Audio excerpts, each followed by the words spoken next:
पहला प्रश्न, भगवान, क्या भारतीय संस्कृति विश्व की श्रेष्ठतम संस्कृति नहीं है? सुरेंद्र कुमार, मनुष्य का अहंकार बहुत से रूप लेता है। अहंकार के खेल बड़े सूक्ष्म हैं। मैं बड़ा हूं, ऐसा सीधा कहना तो मुश्किल है। परोक्ष रूप से ही कहा जा सकता है, मेरा धर्म बड़ा है, मेरा देश बड़ा है, मेरी संस्कृति बड़ी है। इन सब के पीछे घोषणा एक ही है, मैं बड़ा हूं। और तुम ही सोचते हो कि भारतीय संस्कृति श्रेष्ठतम है। चीनी सोचते हैं चीनी संस्कृति श्रेष्ठतम है, और अमरीकी सोचते हैं कि अमरीकी संस्कृति श्रेष्ठतम है।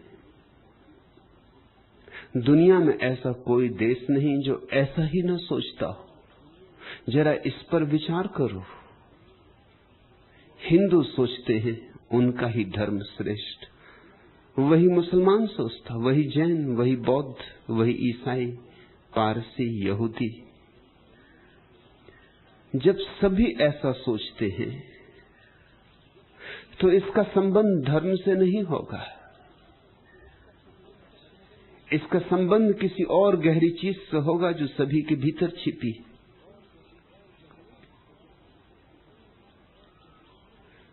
हम हर बात में किसी न किसी रूप में अपने अहंकार को सिद्ध करना चाहते हैं।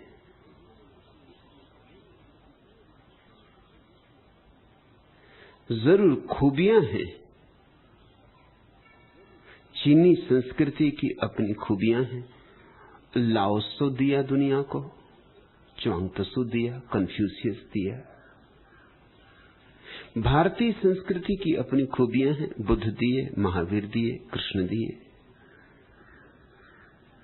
अरबी संस्कृति की अपनी खूबियां हैं, मोहम्मद दिए, बायजीद, बहाउद्दीन, जलालुद्दीन। सारे दुनिया की संस्कृतियों की अपनी अपनी खूबियां हैं, लेकिन श्रेष्ठ कौन? यह बात ही गलत, यह विचार ही भ्रांत, और इसके भीतर मूल आकांक्षा एक ही है कि सब तरह से सिद्ध हो जाए कि मैं श्रेष्ठ हूं। और जो भी ये सिद्ध करना चाहता है कि मैं श्रेष्ठ हूं, उसे कहीं भीतर डर है कि वह श्रेष्ठ है नहीं तो सिद्ध क्यों करना चाहेगा। हीनता की ग्रंथि ही श्रेष्ठता का दावा करती है। मनस्विदों से पूछो, वे यही कहेंगे, जितना हीन व्यक्ति हो उतना चारों तरफ श्रेष्ठता का शोरगुल मचाता है। इसलिए राजनीति में सिर्फ हीनता की ग्रंथि से पीड़ित लोग ही उत्सुक होते, निकृष्टतम, क्योंकि भीतर घाव की तरह हीनता काटती है। इसे किसी तरह फूलों से ढांक देना है, सिंहासनों पर विराजमान होकर इसे भुला देना है। मैंने एक कहानी सुनी है। पेरिस के विश्वविद्यालय में दर्शन शास्त्र का जो विभागाध्यक्ष था, जो हेड ऑफ द डिपार्टमेंट था, उसने एक दिन आके सुबह सुबह ही अपनी कक्षा में घोषणा की कि मैं दुनिया का सबसे श्रेष्ठतम व्यक्ति हूं। विद्यार्थी हंसे, झक्की तो वे उसे मानते ही थे। दर्शन शास्त्र का कोई प्रोफेसर और विश्वविद्यालय में झक्की न माना जाए, ऐसा होता ही नहीं। पहली तो बात, दर्शन शास्त्र में झक्की ही उत्सुक होते हैं, ऐसी धारणा है। फिर कोई साधारण झक्की नहीं होगा। जब विभाग का अध्यक्ष हो गया तो असाधारण झक्की हो गया। और आज तो हद हो गई, इतने सीधे सीधे कोई कहता है, लोग छिपा छिपा के कहते हैं। इस आदमी ने सीधे ही आके घोषणा कर दी कि मैं दुनिया का सबसे श्रेष्ठतम व्यक्ति हूं। विद्यार्थी तो सत्ते में आ गए, लेकिन एक विद्यार्थी ने हिम्मत खड़े होकर की और पूछा कि आप दर्शन शास्त्र के अध्यापक हैं, आप तो जो भी कहते हैं उसके पीछे जरूर कोई तर्क होगा। आपकी इस घोषणा के पीछे क्या तर्क प्रक्रिया है, समझाएं। तो उस प्रोफेसर ने कहा, मुझे पता था कोई न कोई पूछेगा कि इसके पीछे तर्क की प्रक्रिया क्या है, तो मैं सारी तैयारी करके आया हूं। उसने अपने झोले से दुनिया का नक्शा निकाला, बोर्ड पर टांगा और कहा, यह दुनिया का नक्शा है। मैं तुमसे पूछता हूं कि दुनिया में सबसे श्रेष्ठ देश कौन सा है? स्वभाव था सभी फ्रेंच थे। उन्होंने कहा फ्रांस, इसमें क्या पूछने की बात, ये तो स्वतः सिद्ध है। तो उस प्रोफेसर ने कहा, तो बाकी दुनिया छोड़ दें, फ्रांस सबसे श्रेष्ठ देश है, ये सिद्ध हुआ, तुम सब राजी होते हो, हाथ उठा दो। अब इतना ही मुझे सिद्ध करना है कि मैं फ्रांस में सर्वश्रेष्ठ हूं, तो दुनिया में सर्वश्रेष्ठ हो जाऊंगा। और मैं तुमसे ये पूछता हूं कि फ्रांस में सर्वश्रेष्ठ नगर कौन सा है? तब जरा विद्यार्थी समझे कि अब मामला गड़बड़ हुआ जा रहा है। स्वभावतः वे सभी पेरिस के निवासी थे। उन्होंने कहा पेरिस। तो प्रोफेसर ने कहा फ्रांस को भी छोड़ दो, अब रहा पेरिस। अब पेरिस में निपटारा करना है। और पेरिस में सर्वाधिक श्रेष्ठतम संस्था कौन सी? निश्चित ही विश्वविद्यालय, विद्यापीठ, सरस्वती का मंदिर। और उसने पूछा कि विश्वविद्यालय में सर्वश्रेष्ठ विषय कौन सा है? दर्शन शास्त्र के विद्यार्थी थे, तो सभी ने कहा दर्शन शास्त्र। तो उसने कहा अब भी कुछ बाकी बचा है सिद्ध करने को। मैं दर्शन शास्त्र का प्रधान अध्यापक हूं, मैं दुनिया का श्रेष्ठतम व्यक्ति हूं।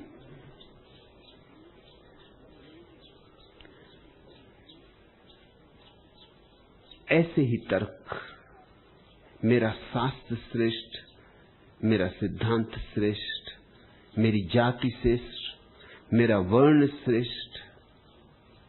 लेकिन सीधी सीधी बात क्यों नहीं कहते? सीधी कहो तो अच्छा, बीमारी साफ हो तो इलाज हो सके। बीमारी जब छुप छुप के आती है तो इलाज करना मुश्किल हो जाता है। बीमारी जब नई नई शक्लें लेके आती है तो इलाज करना मुश्किल हो जाता है, निदान ही मुश्किल हो जाता है। इसीलिए सदियां हो गई और निदान नहीं हो पा रहा है। अगर तुम कहो कि मैं दुनिया का सबसे श्रेष्ठ व्यक्ति हूं, तो पहले तो तुम भी डरोगे, छाती कपेगी कि ये कहें कैसे, और सारे लोग संदेह उठाएंगे। लेकिन तुम कहते हो भारतीय संस्कृति सर्वश्रेष्ठ। अब जिनके बीच तुम कह रहे हो वो भी भारतीय, वो सब सिर में तुम्हारे साथ सिर हिलाएंगे, कहेंगे कि बिल्कुल ठीक, सत्य ही कहते हैं आप, सत्य वचन महाराज। क्योंकि उनका अहंकार भी इसी में सिद्ध हो रहा है जिसमें तुम्हारा। फिर हिंदुओं के बीच कहो कि हिंदू श्रेष्ठ, स्वभावता है, और फिर ब्राह्मणों के बीच कहो कि ब्राह्मण श्रेष्ठ, तो कोई संदेह भी नहीं उठाएगा। मगर इस तरह छिपे रास्तों से, पीछे के रास्तों से कौन आ रहा है तुम्हारे जीवन में? सिर्फ एक अहंकार। खूबियां हैं संस्कृतियों की, सो सभी संस्कृतियों की खूबियां हैं, और खूबियां हैं धर्मों की, सो सभी धर्मों की खूबियां हैं। अगर वेद सुंदर है तो कुरान का भी कोई मुकाबला नहीं, और अगर कुरान सुंदर है तो बाइबल अनूठी है। अद्वितीय हैं ये सारे स्रोत। मगर इनकी तुलना मत करना। न तो कुरान वेद से श्रेष्ठ है, न वेद बाइबल से श्रेष्ठ है, न बाइबल धम्मपद से श्रेष्ठ है। ये सब इतनी अनूठी चीजें हैं कि इनकी तुलना नहीं हो सकती। गुलाब की गेंदे से तुलना कैसे करोगे? और चंपा की चमेली से तुलना कैसे करोगे? चंपा चंपा है, चमेली चमेली है।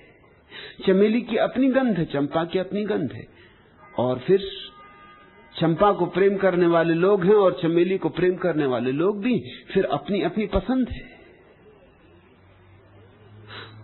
कुरान में जो तरन्नुम है, कुरान में जो गीत है, वो दुनिया के किसी शास्त्र में नहीं।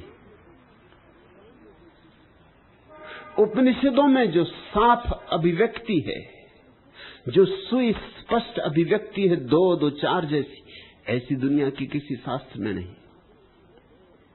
और बाइबल की भाषा में जैसी पृथ्वी की सुगंध है, जैसी ग्राम्य ताजापन, वैसा दुनिया के किसी शास्त्र में नहीं। बुद्ध के वचनों में जैसी शांति है, जैसा अपूर्व संगीत है शांति का, शून्य का, वैसा और कहां मिलेगा?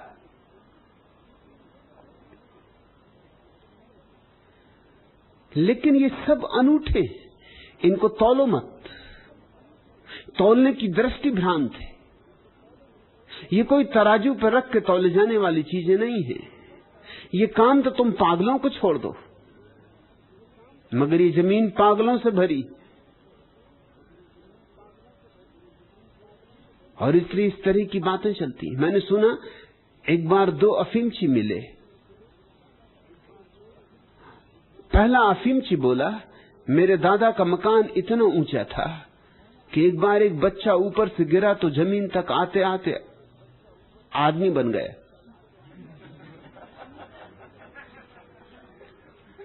दूसरा भला क्यों चुप रहता है? उसने कुछ कम पी थी। खिलखिला के हंसा और बोला कि छोड़ो जी छोड़ो।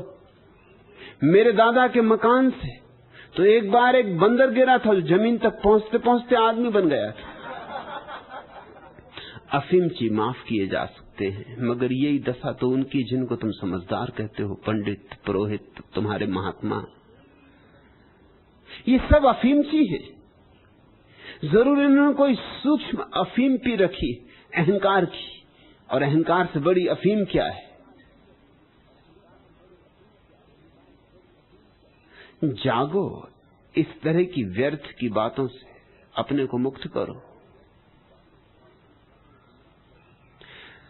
राजपथ पर जब कभी जय घोष होता है, आदमी फुटपाथ पर बेहोश होता है।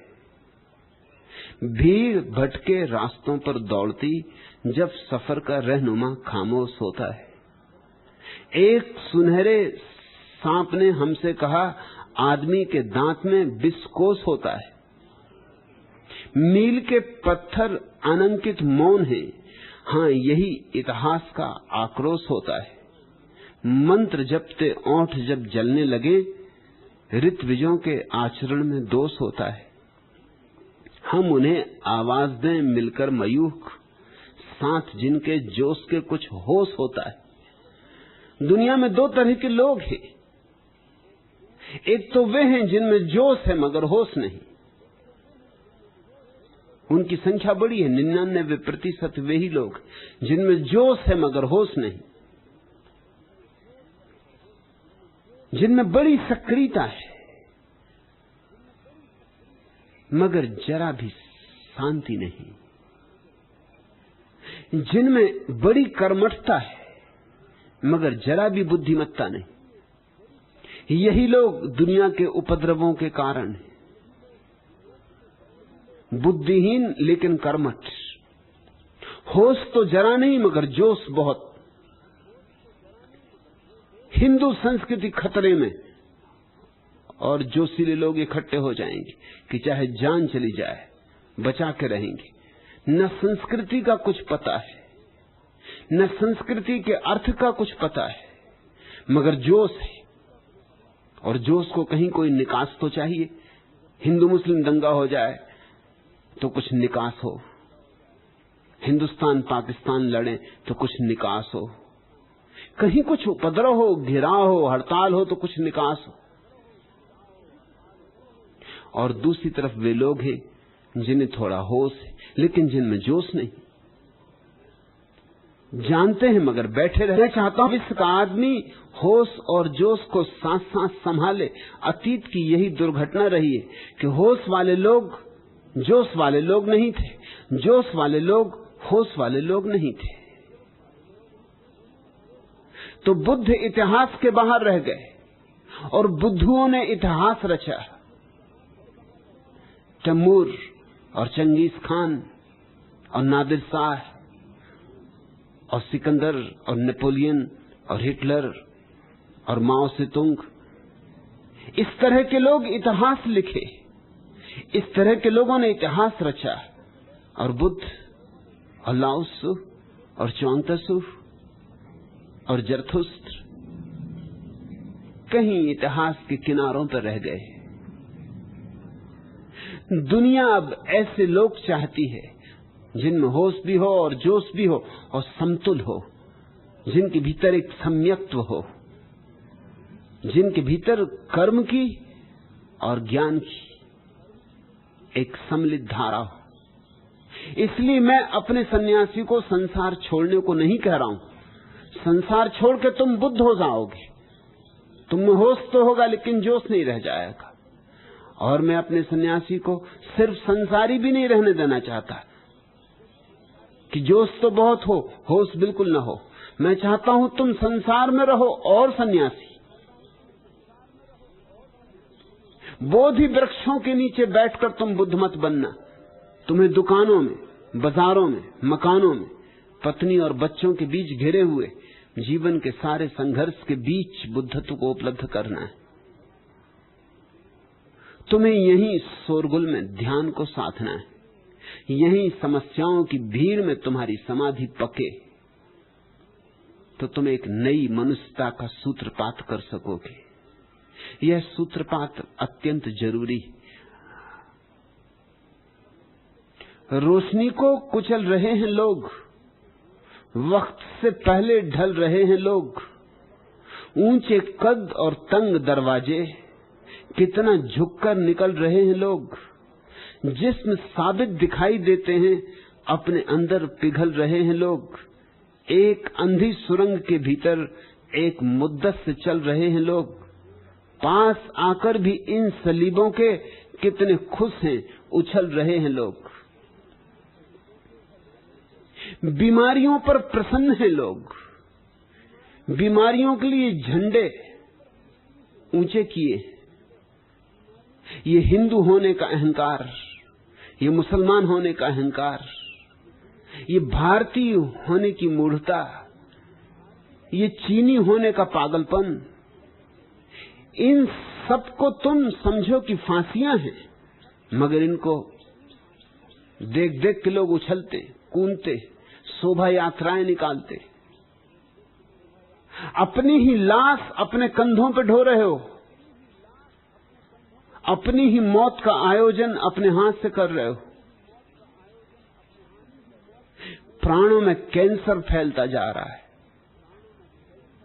लेकिन उसी कैंसर को तुम समझ रहे हो तुम्हारी जीवन संपदा। नहीं सुरेंद्र कुमार, भारतीय संस्कृति विश्व की श्रेष्ठतम संस्कृति नहीं, न कोई और संस्कृति विश्व की श्रेष्ठतम संस्कृति है। ये सोचने का ढंग गलत। बहुत फूल हैं परमात्मा के इस जगत में, बड़ा वैविध्य है, और वैविध्य है इसलिए सौंदर्य है। सुंदर है ये जगत। अगर ये गुलाब ही गुलाब से भरा होता तो गुलाब का भी सौंदर्य नष्ट हो जाता। गुलाब भी इसलिए सुंदर है कि यहां केवड़ा भी होता है, गुलाब भी इसलिए सुंदर है कि यहां कमल भी होता है। ये जो विविधता है, इसको नष्ट करने का बड़ा आग्रह लोगों के मन में। सदियों से लोग कोशिश कर रहे हैं। हिंदू चाहते सारी दुनिया हिंदू हो जाए, मुसलमान चाहते हैं सारी दुनिया मुसलमान हो जाए, ईसाई चाहते हैं सारी दुनिया ईसाई हो जाए, जैन चाहते हैं सारी दुनिया जैन हो जाए, मगर कोई ये नहीं पूछता वैविध्य मिट जाए तो जिंदगी बड़ी बेरौनक हो जाएगी। रहने दो सब तरह के लोग, रहने दो ढंग ढंग की संस्कृतियां, रहने दो ढंग ढंग के गीत, ढंग ढंग के वाद्य। इस सारे वैविध्य को मिटाओ मत, बढ़ाओ, सजाओ, संवारो, और फिर भी जानो कि भीतर आदमी एक है। वस्त्र भिन्न है, परिधान भिन्न है, भीतर आदमी एक है, क्योंकि भीतर आदमी के परमात्मा विराजमान है।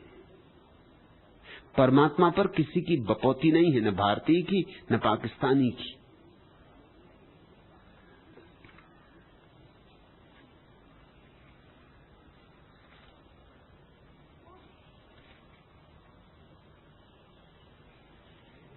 दूसरा प्रश्न, भगवान, मनुष्य इतना दुखी और उदास क्यों हो गया है?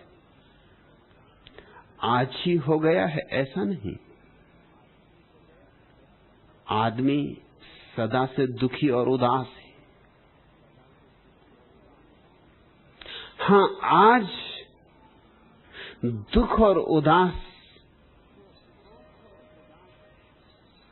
ये दुख, ये चिंता, ये उदासी समझने की समझ आदमी में ज्यादा आ गई है। तो सदा से दुखी, लेकिन इतना बोध नहीं था, इसलिए गुजारे जाता रहा। आदमी सदा से दुखी था, लेकिन उसने अपने दुख को छिपाने की बड़ी सुविधाएं खोज ली थी। पिछले जन्मों के पापों का फल भोग रहा हूं, तो दुख झेलना आसान हो जाता कि परमात्मा ने भाग्य में जो लिख दिया है वह होकर रहेगा, तो नियति है, अपने किए क्या होगा। इसलिए जो है ठीक है, जैसा है ठीक है। फिर 4 दिन की जिंदगी है, गुजार लो। आज न तो अतीत के जन्मों के सिद्धांत काम आ रहे हैं, न परमात्मा विधि का लेखक रह गया है। लोगों के मन में बहुत संदेह उठे। संदेह शुभ लक्षण, संदेह का अर्थ है समझ पैदा हो रही। विश्वास खंडित हो गए, अच्छा हुआ, क्योंकि विश्वास आदमी को अंधा रखते। ध्यान रखना, मैं श्रद्धा का पक्षपाती हूं, विश्वास का विरोधी। विश्वास का अर्थ होता है दूसरों ने तुम्हें जो दे दिया, उधार, और श्रद्धा का अर्थ होता है अपने अनुभव से जिसे पाया। श्रद्धा का अर्थ होता है स्वयं की प्रतीति, और विश्वास का अर्थ होता है दूसरों के द्वारा डाले गए संस्कार। विश्वास एक तरह की मानसिक आदत है, और श्रद्धा जीवन सत्य की खोज। विश्वास संदेह के विपरीत है। विश्वासी संदेह को दबा के बैठा रहता है, और श्रद्धा संदेहों का उपयोग कर लेती, संदेह की सीढ़ियां बना लेती। हर संदेह अगर ठीक ठीक ईमानदारी से जिया जाए तो श्रद्धा तक लाता है, लाएगा ही। संदेह में बीज छिपे हैं श्रद्धा के। इसलिए मैं नहीं कहता कि संदेह को दबाना, मैं नहीं कहता कि संदेह की तरफ पीठ करना, मैं तो कहता हूं संदेह को पूरा पूरा जीना, निखारना, धार रखना, ताकि तुम्हारी श्रद्धा नपुंसक न हो। तुम्हारी श्रद्धा सारे संदेहों को पार करने के बाद होगी, तो फिर कोई संदेह उसे गिरा ना सकेगा। साधारण विश्वासी आदमी बड़ा डरा रहता है कि कोई संदेह न जगा दे, कोई ऐसी बात ना हो जाए कि वो थोथा विश्वास जो ऊपर से थोप लिया है टूट जाए, उखड़ जाए। जैसे कच्चे रंग मुंह पे पोत लिए हो तो वर्षा से डर लगता है।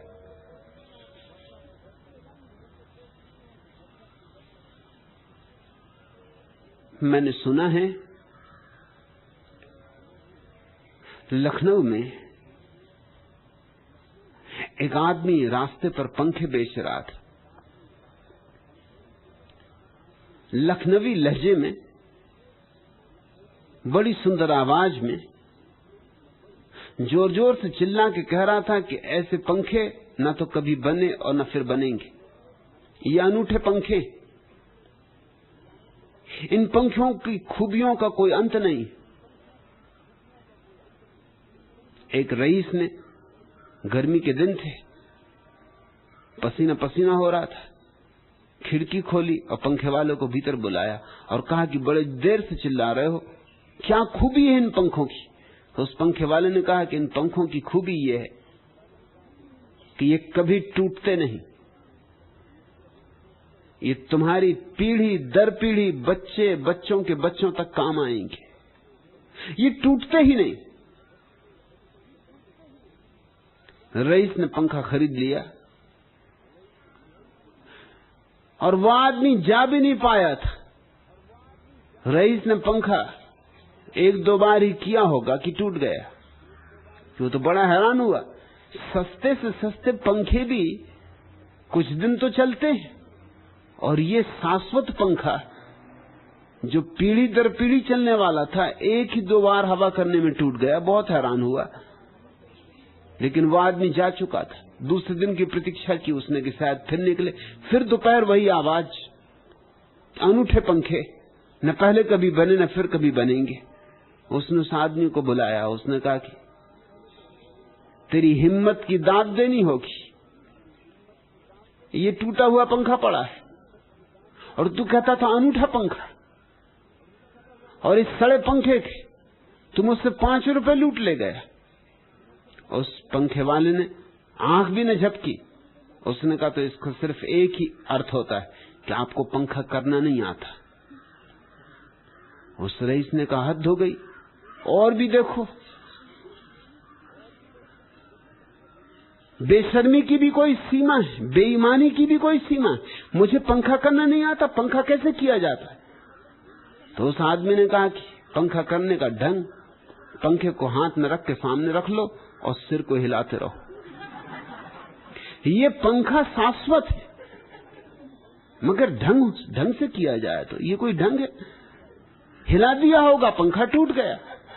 पंखा हिलना नहीं चाहिए। सिर हिलाओ और पंखे को सामने रखो, हवा भी होगी, पंखा भी रहेगा। तुम्हारी श्रद्धाएं, जिनको तुम श्रद्धा कहते हो, श्रद्धाएं नहीं, विश्वास है, बस ऐसे हैं, जरा में टूट जाएंगे। इसलिए तथाकथित विश्वासी बहुत डरा रहता है कि कोई संदेह न जगा दे। जिसके जीवन में श्रद्धा है वो संदेहों से डरता ही नहीं। वो तो संदेहों को निमंत्रण दे आता है कि आओ, क्योंकि श्रद्धा संदेह से बहुत आगे की बात है। लेकिन संदेहों को पार करके आए हो तब। सुदास, तुम पूछते हो मनुष्य इतना दुखी उदास क्यों हो गया? मनुष्य सदा दुखी था लेकिन सांत्वना करता रहा था, सदा उदास था लेकिन अपनी उदासी के लिए व्याख्याएं खोजता रहा था। आज पहली दफा व्याख्याएं व्यर्थ हो गई हैं, सांत्वनाएं उखड़ गई हैं। आज पहली दफा आदमी ने पंखे को सामने रख के सिर हिलाना बंद कर दिया है। पंखा टूट गया है। पंखा हिलाया कि टूट गया? आज मनुष्य सब तरह के संदेहों से घिरा हुआ खड़ा है। सब तरफ अंधेरा मालूम होता है, क्योंकि जिन दियों पर भरोसा किया था वो दिए नहीं थे, सिर्फ कल्पना के जाल थे। अब मनुष्य को सच्चे दिए की तलाश करनी होगी। ये शुभ घड़ी है। मैं इससे चिंतित नहीं हूं, मैं इससे आनंदित हूं। और तुमसे भी मैं कहूंगा सुदास, आनंदित हो। ये शुभ घड़ी है कि झूठी सांत्वनाएं उखड़ गई, झूठे सिद्धांत कचरे में गिर गए। आदमी ने पहली दफा आंख खोली है।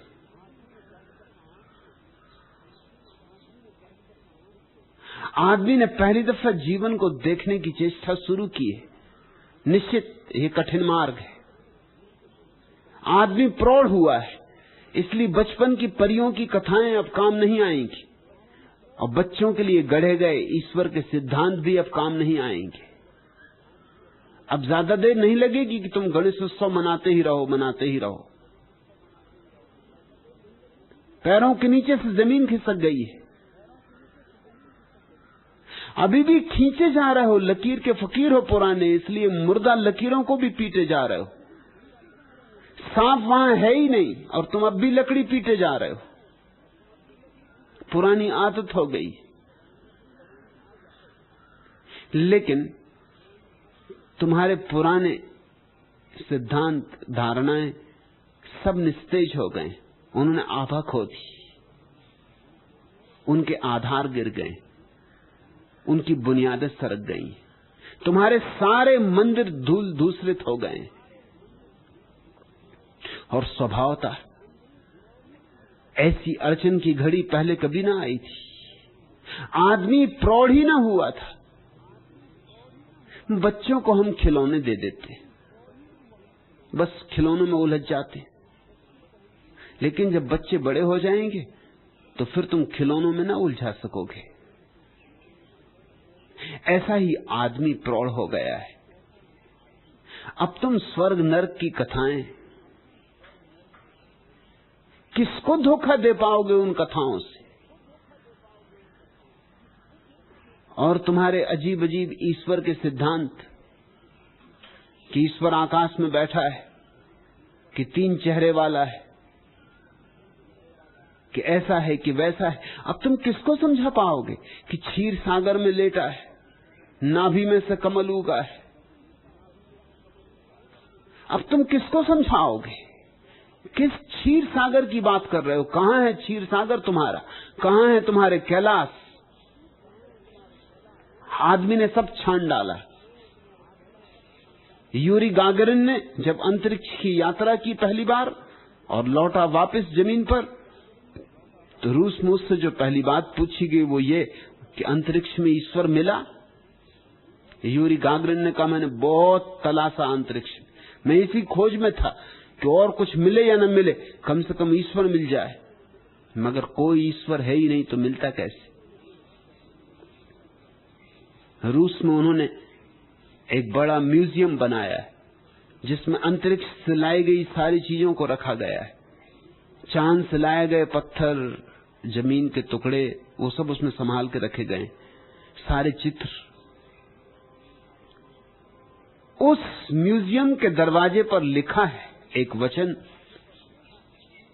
कि हमने अंतरिक्ष में जाकर देख लिया, वहां कोई ईश्वर नहीं।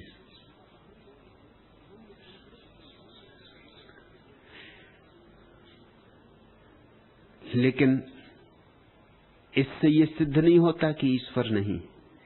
इससे सिर्फ इतना सिद्ध होता है कि पुरानी धारणा व्यर्थ हो गई। हमें अब ईश्वर को भी नई भाव भंगिमा देनी होगी।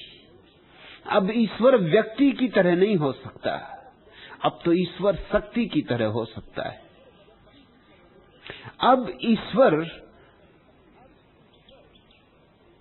जगत का सृष्टा ऐसा नहीं हो सकता, अब तो ईश्वर जगत की सृजनात्मकता, क्रिएटिविटी ऐसा होगा। अब ईश्वर के दर्शन करने की बात फिजूल है। अब तो तुम्हारे भीतर जो दृष्टा बैठा है वही ईश्वर है। एक क्रांति घट गई। पहले हम सोचते थे ईश्वर दृश्य है, उसे देखा जा सकता है। अब हमें एक क्रांति करनी होगी। ईश्वर दृश्य नहीं है, दृष्टा है। जिन्होंने पहले भी जाना है उन्होंने भी यही कहा है कि ईश्वर दृष्टा है, दृश्य नहीं। लेकिन वे इन्हीं गिने लोग थे, उंगलियों पर गिने जा सके। आज पूरी पृथ्वी बड़े संदेह से भर गई। इसलिए सुदास बहुत दुख है और बहुत उदासी। मगर ये दुख और उदासी ऐसे ही है जैसे रात बहुत अंधेरी जब हो जाती है तो खबर देती है कि सुबह करीब है।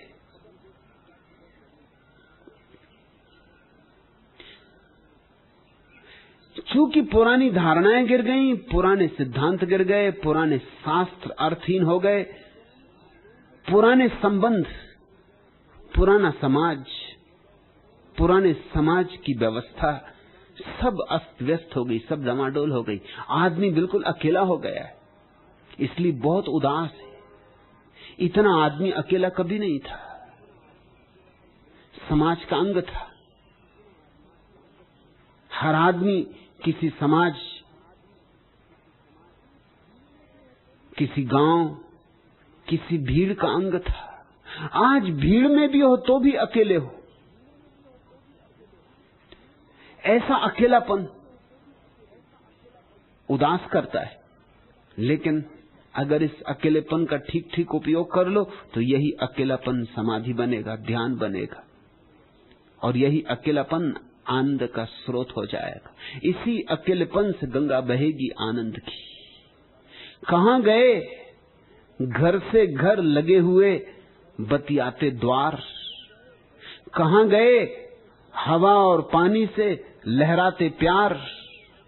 दीवारों की स्थिति, द्वारों के दिशाबोध, एक सिरे से गायब, पनपे अंतर्विरोध। मातमी लिबासों में लिपटे जन उत्सव त्योहार, खाटे पकड़े ड्योढ़ी, बूढ़े नौबत खाने, मस्जिद से मुंह फेरे खड़े हुए बुतखाने। तटवासी अनुभव स्थितियों को धकियाते ज्वार, रीत गई असमें ही नेह छोह की भाषा। फिर भी हम बांधे हैं आसमान से आशा, चुक गए जन्म से कंधे देने तक के व्यवहार। एक पुराना जगत हमने बनाया था, वो सब का सब विदा हो गया है। आदमी एक महाशून्य में खड़ा है। न पुराने संबंधों में कुछ अर्थ रह गया है, न पुरानी औपचारिकता में प्राण रह गए, न पुराने शिष्टाचार में कोई आत्मा बची, और नया हम जन्म नहीं दे पा रहे। पुराना मर गया है, उसकी लाश सड़ रही है, और नए की कहीं कोई संभावना नहीं दिखाई पड़ती। मैं उस नए को ही पुकार दे रहा हूं। तुम्हारे भीतर मैं उस नए को ही निर्माण करने की महत चेष्टा में लगा हूं। एक नया ही मनुष्य चाहिए, नई धारणाओं से सजा, अस्तित्व के प्रति नई उमंगों से भरा, परमात्मा की एक नई ही प्रतीति, एक नया साक्षात। मंदिरों, मस्जिदों, पंडित पुजारियों, काशी और काबा से मुक्त एक मनुष्य चाहिए जो पूरी पृथ्वी को अपना माने, पूरी मनुष्य जाति को अपना माने। और ये आज संभव है, ये इसके पहले कभी संभव भी नहीं था। लेकिन बजाय इसके कि हम इस महत संभावना की घड़ी को आनंद में रूपांतरित करें, हम सिर्फ सड़ी हुई लाश के पास बैठे दुर्गंध से भर रहे हैं।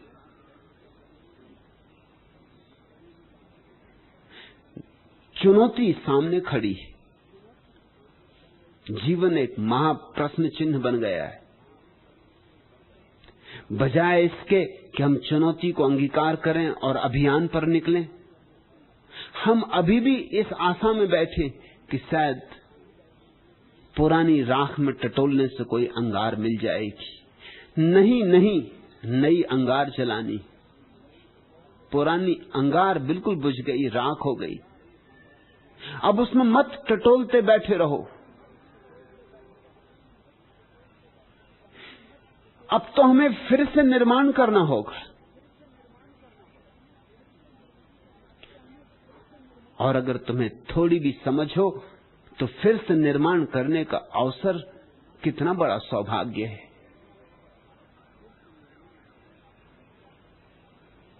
मुल्ला नसरुद्दीन कविता पाठ कर रहे थे। श्रोताओं में एक तरफ हलचल देखकर वे रुके। क्या आपको काव्य पाठ सुनाई दे रहा है? एक श्रोता बोला, नहीं, इसलिए तो हलचल मची, इसलिए तो लोग बेचैन हैं। यह सुनते ही माइक्रोफोन ठीक किया गया और नसरुद्दीन ने पुनः कविता पाठ शुरू किया। लेकिन अब दूसरी तरफ श्रोताओं में हलचल मच गई और पहले से भी ज्यादा। नसरुद्दीन बोले, क्यों भाई, अब क्या परेशानी है? क्या अभी भी काव्य पाठ सुनाई नहीं दे रहा है? कई श्रोता उठ खड़े हुए और बोले, परेशानी यह है कि अब काव्य पाठ सुनाई दे रहा है।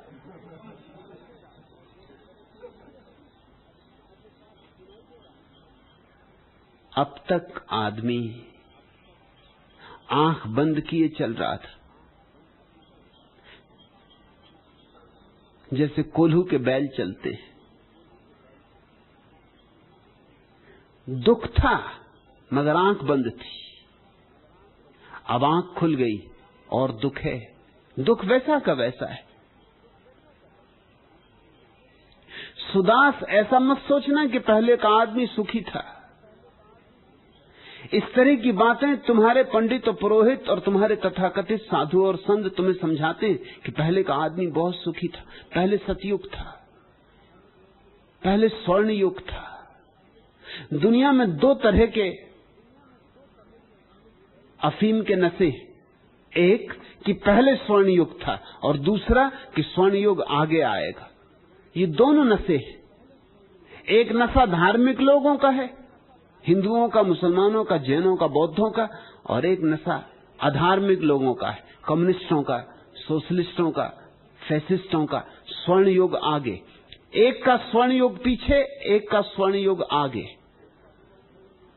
दोनों ही भुलावे के रास्ते, इसलिए दोनों को मैं अफीम कहता हूं। मार्क्स ने कहा है धर्म अफीम के नशे, ठीक कहा है, लेकिन मार्क्स ने जो कुछ भी निर्मित किया वो अफीम का नया नशा है।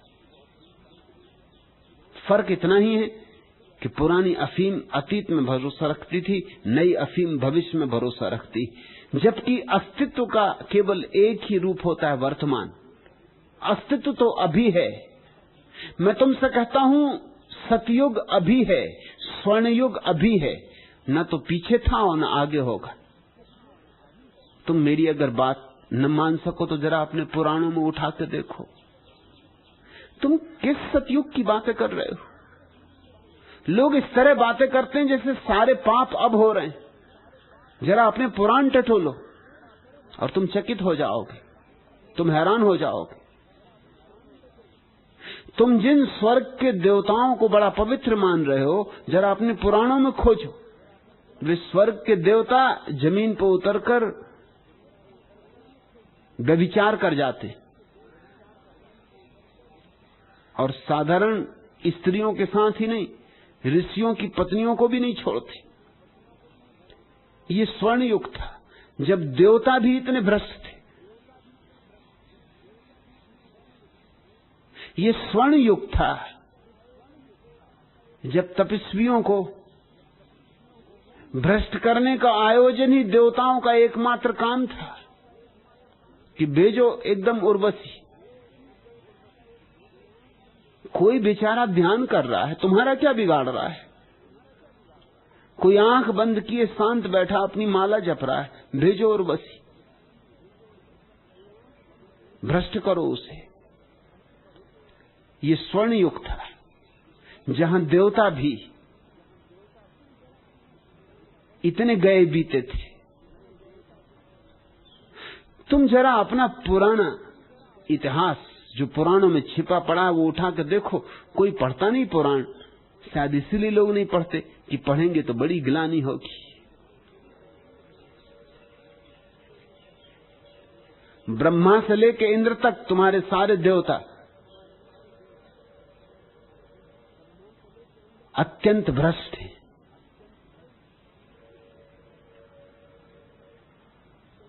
उनकी भ्रष्टता की कोई सीमा भी नहीं। पुराण कहते हैं कि ब्रह्मा अपनी बेटी पर ही मोहित हो गए। ऐसा तो अब भी नहीं होता। अपनी बेटी के ही पीछे चल पड़े, उसी के प्रति कामातुर हो गए। और ब्रह्मा महादेव है, सृष्टा है जगत के।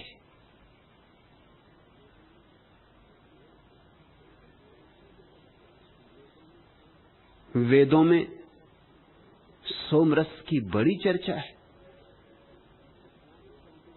वैज्ञानिक कहते हैं कि सोमरस कोई खो गई जड़ी बूटी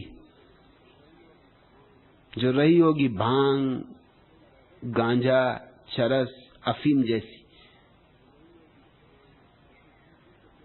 उसे पी पी के देवता मस्त हो रहे थे।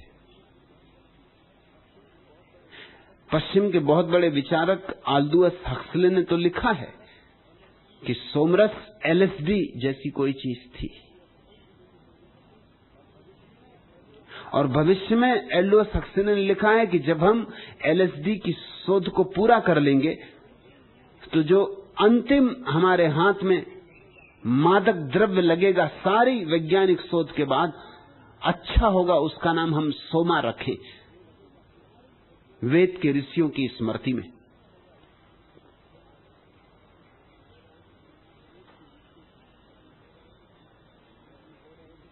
यज्ञ हो रहे थे तुम्हारे स्वर्ण युग में, जिनमें गौ माता के भक्त गौ की बलि चढ़ा रहे थे, घोड़े काटे जा रहे थे, नरमेध भी हो रहे थे। स्वर्ण युग, सतयुग।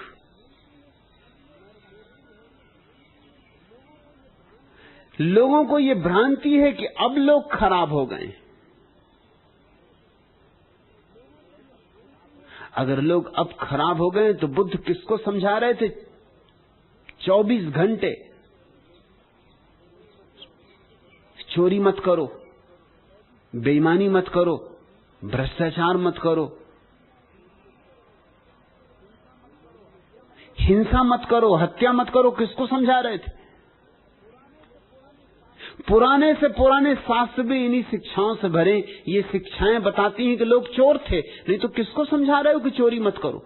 जहां कोई चोर ही ना हो वहां बुद्ध और महावीर और कृष्ण और पतंजलि लोगों को समझाते फिरें कि चोरी मत करो, तो इनका दिमाग खराब है, ये पागल है। जहां कोई चोरी करता ही नहीं वहां क्या समझा रहे हो कि चोरी मत करो?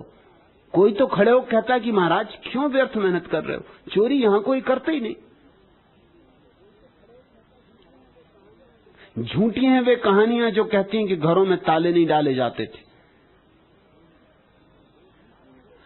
हाँ, एक कारण हो सकता है ताले न डालने का कि घर में कुछ हो ही ना,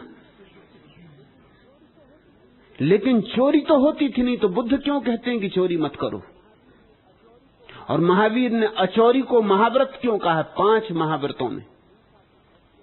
और हिंसा तो डट के हो रही थी कि महावीर को अहिंसा का पाठ देना पड़ा। बेईमानी सघन थी।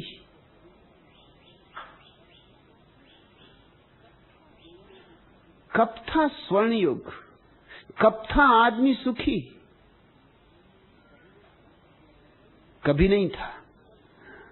लेकिन हां, एक मूर्छा थी, एक तंद्रा थी। वो तंद्रा टूट गई है आज। अच्छा हुआ टूट गई। टूट गई तो अब हम उपाय कर सकते हैं सुखी होने का। लेकिन सुख, दूसरी भ्रांति में मत पड़ जाना कि समाजवाद आएगा तो मिलेगा, कि साम्यवाद आएगा तो मिलेगा, कि वर्ग विहीन समाज की रचना होगी तो मिलेगा। सुख का कोई संबंध बाहर से नहीं, सुख अंतर्दशा है। जो निर्विचार हो जाए उसे अभी और यहीं मिल जाएगा। और फिर कब समाज वर्ग विहीन होगा तब तक तुम जिंदा रहोगे, और सवाल तुम्हारा है।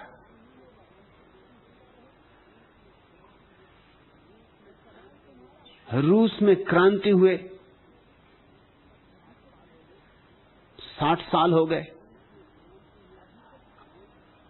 अभी तक भी कोई सुख की झलक दिखाई नहीं पड़ती। सुख तो बहुत दूर। रूस अभी भी इतना भयभीत रहता है, बाहर से कोई देश में अंदर ना आए, रूसी देश के बाहर न जाएं, क्योंकि ओलंपिक वगैरह में रूसी देश के बाहर जाते हैं तो फिर लौटने नहीं चाहते। क्या हो जाता है उनको? रूस के बाहर आकर उनको पता चलता है कि दुनिया कहां से कहां पहुंच गई। रूस में एक तरह की समानता आई है, गरीबी बांट दी गई। बांटने को अमीरी तो थी भी नहीं। जैसे भारत में अगर समाजवाद आया तो क्या करोगे? बांटोगे क्या? खाक। गरीबी बांट लोगे। हां, सब समान रूप से गरीब हो सकते। एक आध बिरला, एक आध टाटा, एक आध सिंघानिया, इनको करोगे क्या? बांट लोगे। बांटने से किसके हाथ क्या पड़ने वाला है? वही रूस में हुआ। गरीबी की दृष्टि से सब लोग समान हो गए, लेकिन आदमी ऐसा मूढ़ है कि गरीबी की समानता को सुख समझ सकता है। हां, बाहर का उसे पता नहीं चलना चाहिए। आदमी को बड़ा कष्ट होता है दूसरे को सुख में देख के, अपने को दुख में देख के इतना कष्ट नहीं होता। आदमी को बड़ा सुख मिलता है दूसरे को कष्ट में देख के। अगर सभी बराबर कष्ट में हैं तो लोग बिल्कुल निश्चिंत रहते हैं। लोग कहते हैं अब क्या करना है, क्या झंझट। लेकिन अगर एक आदमी सुखी हो जाए तो बाकी सारे लोग बहुत दुखी हो जाते, उसके सुख के कारण दुखी हो जाते। रूस से बाहर जो लोग आते हैं और बाहर की दुनिया देखते हैं, वो बड़े चकित होते हैं। उनको बिल्कुल धोखे में रखा जा रहा है। उन्हें बाहर की दुनिया के संबंध में गलत खबरें दी जा रही, गलत पाठ पढ़ाए जा रहे हैं। 60 साल में सुख तो बिल्कुल नहीं हुआ, सिर्फ लोगों की आजादी खो गई। सब तरह की आजादी खो गई। मैंने सुना है कुत्तों की एक प्रदर्शनी हुई पेरिस में, उसमें सारी दुनिया के कुत्ते इकट्ठे हुए। रूसी कुत्ते भी आए, बड़े मजबूत कुत्ते, रूसी कुत्ते, बड़े पहलवान छाप। फ्रांसीसी कुत्तों ने उनसे पूछा कि रूस के क्या हालचाल है, कैसी चल रही जिंदगी वहां। तो उन्होंने बड़ी शान बगारी कि जब से समाजवाद आया, जब से साम्यवाद आया, सुख ही सुख है। खाने को सुंदर सुंदर भोजन, रहने को सुंदर सुंदर मकान, घूमने फिरने को बगीचे, क्या नहीं है। उनकी बातें सुन के फ्रांसीसी कुत्तों के मन में बड़ी ईर्ष्या जगी, बड़ी लार टपकी उनकी जीभों से। जब जाने का दिन आया तो रूसी कुत्तों ने फ्रांसीसी कुत्तों से कहा कि हमें कहीं छिपा दो, हम जाना नहीं चाहते। पूछा, अरे जहां इतना सुख है कि हम सोच रहे थे कि कोई मौका मिल जाए तो हम भी वहीं आ जाएं, तुम जाना क्यों नहीं चाहते? उन्होंने कहा, तुम सच्ची बात पूछते हो तो ये कि और सब तो ठीक है, लेकिन भौंकने की आजादी बिल्कुल नहीं।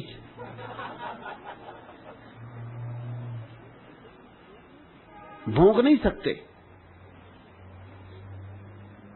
और कुत्तों को भौंकने की आजादी ना हो तो कुत्तों की आत्मा ही मर गई समझो। कुत्तों की आत्मा ही क्या है उनके भौंकने में? अभिव्यक्ति की आजादी नहीं है।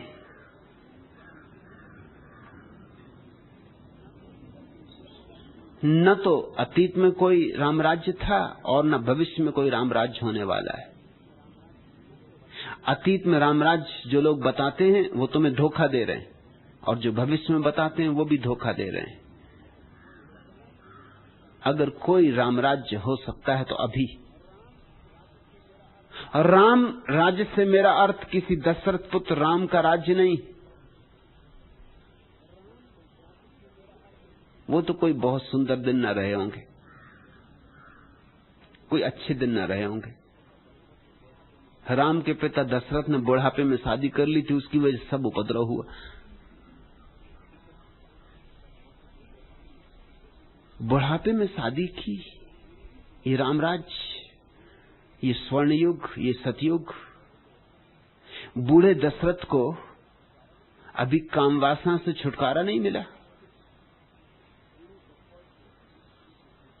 और इसी स्त्री के बातों में आके अपने बेटे को 14 साल के लिए जंगल का आदेश दे दिया कि निकल जाओ घर से। इस बूढ़े में कोई बल रहा होगा, कोई आत्मबल रहा होगा।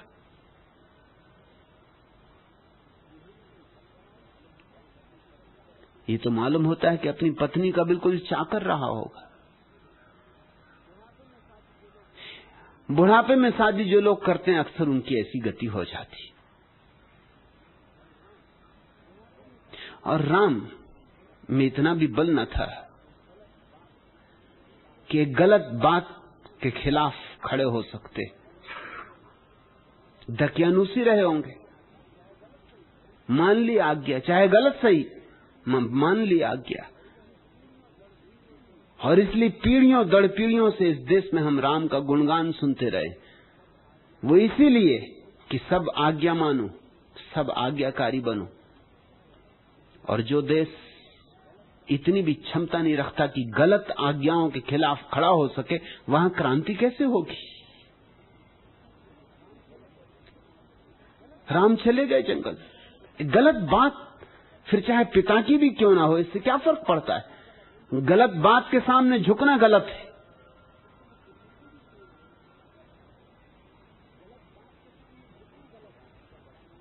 फिर राम को राज्य का बड़ा मोह रहा होगा।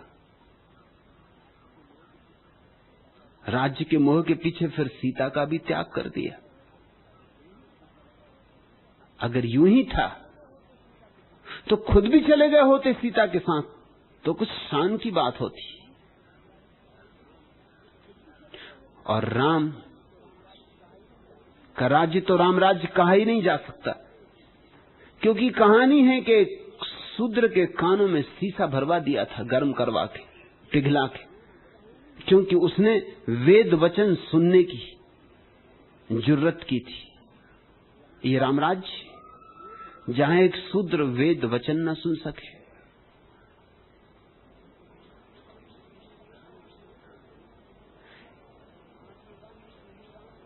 महात्मा गांधी इन्हीं राम का गुणगान कर रहे हैं और दूसरी तरफ शूद्र को हरिजन बता रहे हैं। और इन्हीं हरि ने एक शूद्र के कानों में शीशा पिघलवा के भरवा दिया, उसके प्राण ही ले लिए होंगे, उसको बहरा कर दिया, क्योंकि उसने वेद वचन सुन लिए थे।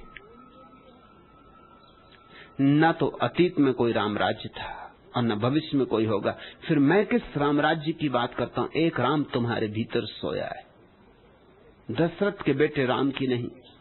एक राम तुम्हारे भीतर सोया है, एक ईश्वर तुम्हारे भीतर विराजमान है, उसको जगाओ।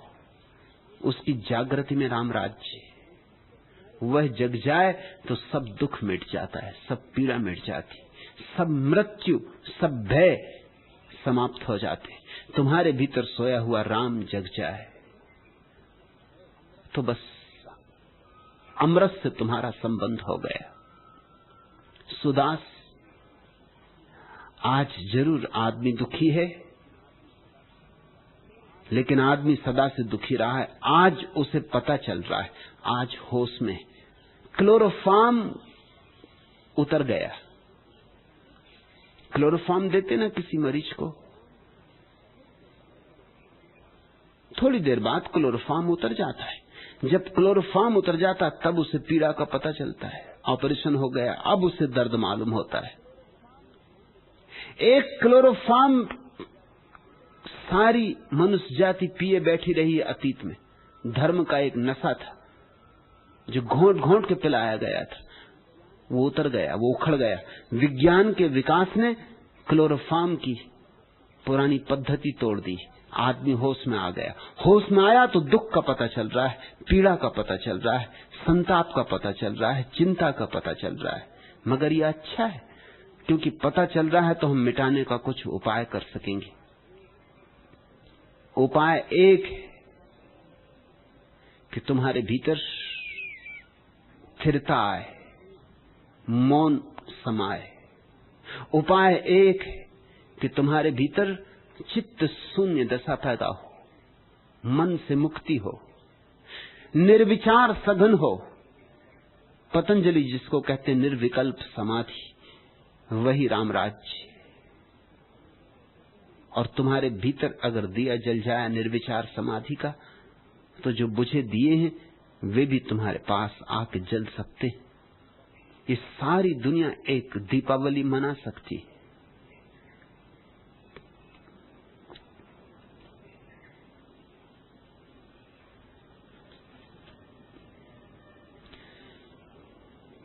लेकिन जब मैं ये कहता हूं तो स्वभावतः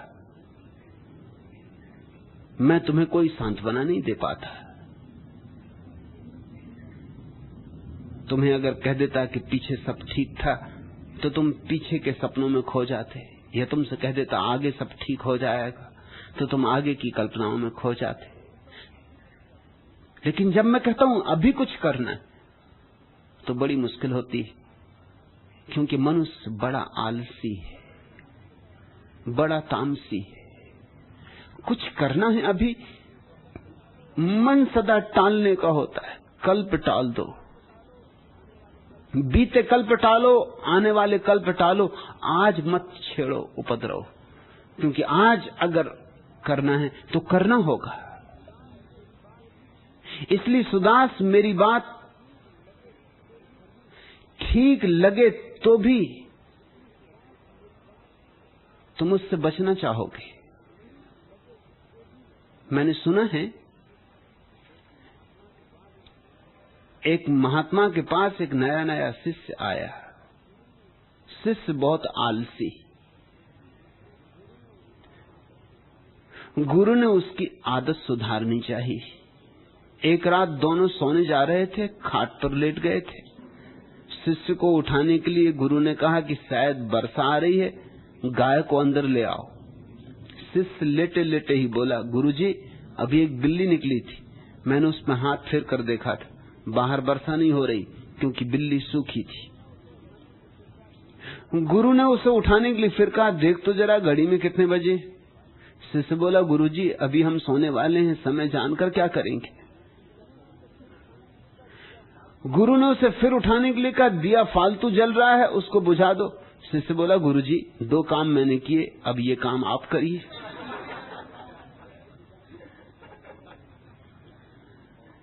मैं जब कहता हूं अभी और यहीं रामराज्य को सुलगाना है, जगाना है,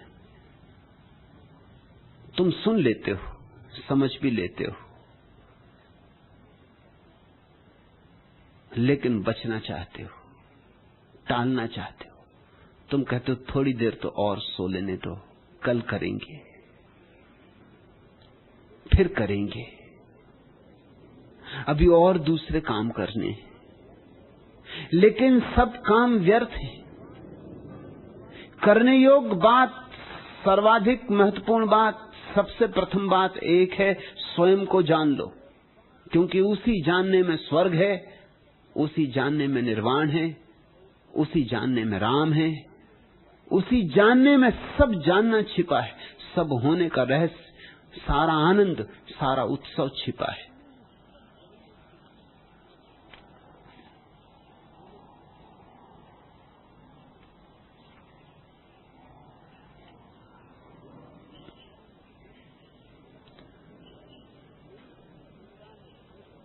मनुष्य जी रहा है करीब करीब ऐसे जैसे नशे में हो। नशा टूटता भी है तो हम नए नशे खोज लेते, एक नशा टूटता है तो हम दूसरा नशा खोज लेते। लोग मंदिरों में, मस्जिदों में जा रहे थे क्योंकि वहां जाके भूल जाते थे जीवन का दुख, जीवन की पीड़ाएं। अब मंदिर मस्जिद कोई नहीं जाता तो सिनेमा घर के सामने कतार लगी, वहां जाके 3 घंटे के लिए नशे में डूब जाते। शराब पी रहे हैं, पहले मालाएं फेर रहे थे, भजन कर रहे थे, कीर्तन कर रहे थे, अब ताश खेल रहे हैं, शतरंज बिछाए बैठे। मगर हर हाल समय को काट रहे हैं, समय का उपयोग नहीं कर रहे हैं, समय को रूपांतरित नहीं कर रहे हैं। नींद मनुष्य की अवस्था है। एक बार दो शराबी रास्ता भटक गए। रात का समय, कुछ ज्यादा ही चढ़ाली थी। चलते चलते एक शराबी अनायास किसी पत्थर से टकराया। पत्थर से टकराने पर वो अपने साथी से बोला, अरे लगता है यार किसी कब्रिस्तान में आ गए, क्योंकि मैं अभी अभी किसी पत्थर से टकराया हूं। लगता है किसी की कब्र का पत्थर है, जरा माचिस की तीली जलाकर देखना तो कब्र किसकी है। दूसरे ने जेब से माचिस निकाली और तीली जलाई। थोड़ी देर को प्रकाश हुआ और तीली बुझ गई। एक तो नशा, फिर थोड़ी सी देर के लिए प्रकाश और तीली का बुझ जाना। दूसरे ने पहले से कहा, यार लगता है कि कोई अच्छी खासी उम्र में मरा है, इस पर तो 420 लिखा हुआ है। लगता है कोई बुजुर्ग की कब्र है, और बुजुर्ग भी कोई छोटे मोटे नहीं, दिल्ली में कोई बड़े नेताजी रहे होंगे। नहीं तो 420 की उम्र, ठीक 420 की उम्र पाना बड़ा मुश्किल है। क्या गजब का आदमी रहा, ठीक समय पर मरा।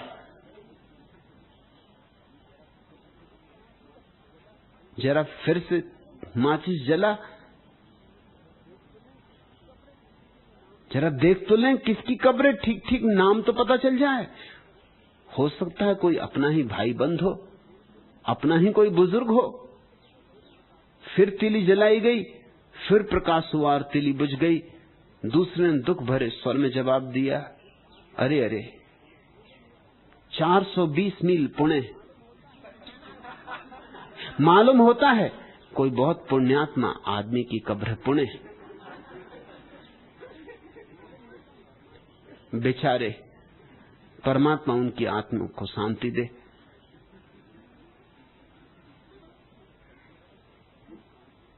तुम चल तो रहे हो, काम भी कर रहे हो, मगर होश में हो? होश का अर्थ समझते हो?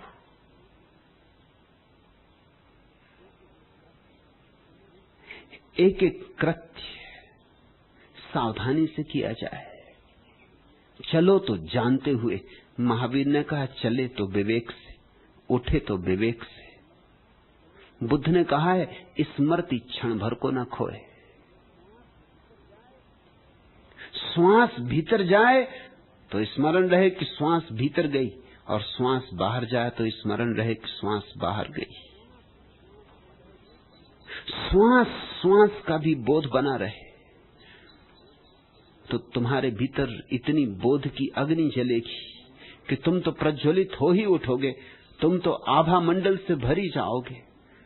तुम्हें देख के दूसरों के भीतर भी अभीप्सा पैदा होगी कि ऐसा आनंद हमें कैसे मिले। और आज जितनी शुभ घड़ी है इतनी कभी ना थी, क्योंकि सामूहिक नींद टूट गई है। अब सिर्फ व्यक्तिगत नींद तोड़ने का सवाल है। पहले तो व्यक्तिगत नींद तो थी ही, सामूहिक नींद भी थी। अब कम से कम सामूहिक नींद का बोझ हट गया है। अब तो सिर्फ व्यक्तिगत नींद है। तुम जरा करवट ले सको, जरा झकझोर सको अपने को, तो उठाने में देर न लगेगी। इधर मैं अनेक लोगों पर ध्यान के प्रयोग करके तुमसे कहता हूं, यह कोई सैद्धांतिक बात नहीं कह रहा हूं। अनेक लोगों पर ध्यान के प्रयोग करके तुमसे यह कह रहा हूं कि समय बहुत अनुकूल है। सच में हर 2500 वर्ष में समय अनुकूल होता है। जैसे एक साल में पृथ्वी का एक चक्कर पूरा होता है सूरज का, ऐसे 2500 साल में हमारा सूर्य किसी एक महासूर्य का एक चक्कर पूरा करता है। और हर 2500 साल के बाद संक्रमण की घड़ी आती, संक्रांति की घड़ी आती। 2500 साल पहले बुद्ध हुए, महावीर हुए, लाओत्सु, कन्फ्यूशियस, च्वांग त्सु, ली तजु, जरथुस्त्र, सोक्रेटिस, सारी दुनिया ने बुद्ध पुरुष देखे 2500 साल पहले, और उसके भी 2500 साल पहले कृष्ण, मोसेस, ऐसे बुद्ध पुरुष देखे। फिर 2500 साल बीत गए, अब फिर संक्रांति की घड़ी करीब है। और संक्रांति की घड़ी का अर्थ होता है जब सामूहिक नशा टूट जाता है। सिर्फ व्यक्तिगत नशे के तोड़ने की जरूरत रहती, उसे तोड़ना बहुत कठिन नहीं है, आसान है। इससे ज्यादा आसान कभी भी ना होगा। कभी ऐसा होता है कि नाव ले जानी हो उस पार तो पतवार चलानी पड़ती है, और कभी ऐसा होता है कि पतवार नहीं चलानी पड़ती, सिर्फ पाल खोल दो, हवा अपने आप नाव को उस तरफ ले जाती। हर 2500 साल में ऐसी घड़ी आती है जब पतवार बिना चलाए पार हुआ जा सकता है, सिर्फ पाल खोल दो। ऐसी ही शुभ घड़ी में तुम हो, इसका उपयोग कर लो। इसे चूके तो शायद 2500 साल बाद दोबारा फिर ऐसा मौका मिले। 2500 साल लंबा चूकना है, और चूकने की आदत सघन हो जाए तो फिर भी चूक सकते हो। जागो।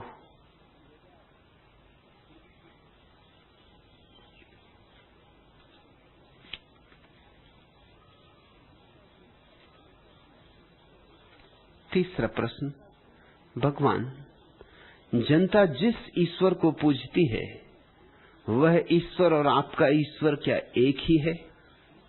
अब्दुल लतीफ, वह एक कैसे हो सकता है? उसके एक होने का कोई उपाय नहीं। जनता यानी सोए हुए लोग, उन्होंने नींद में स्वप्न देखे। ईश्वर भी उनकी एक स्वप्नवत कल्पना है।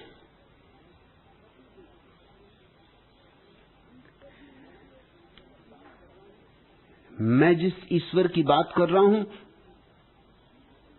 वह कोई धारणा नहीं, न कोई कल्पना है, न कोई विचार है, न कोई दार्शनिक प्रस्तावना है।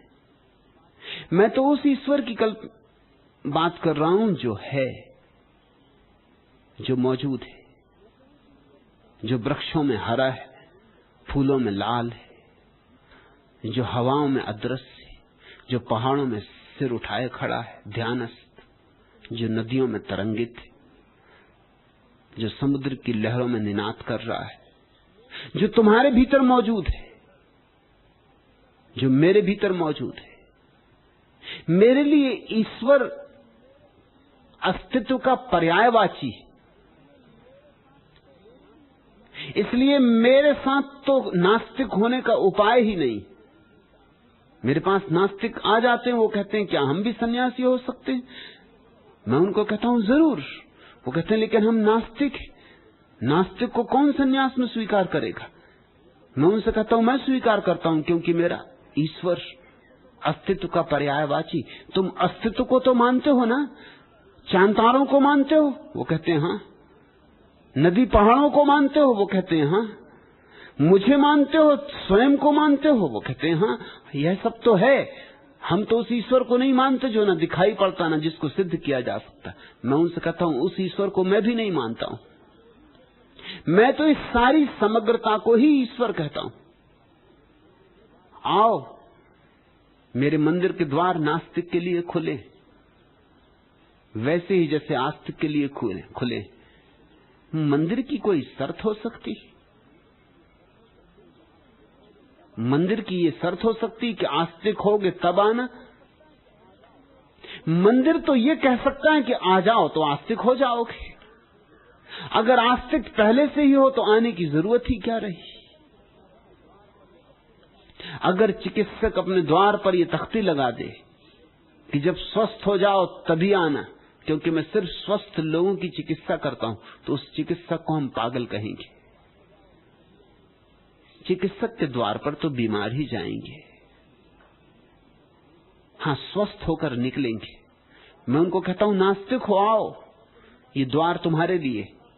ईश्वर को नहीं मानते, आओ। आत्मा को नहीं मानते, आओ।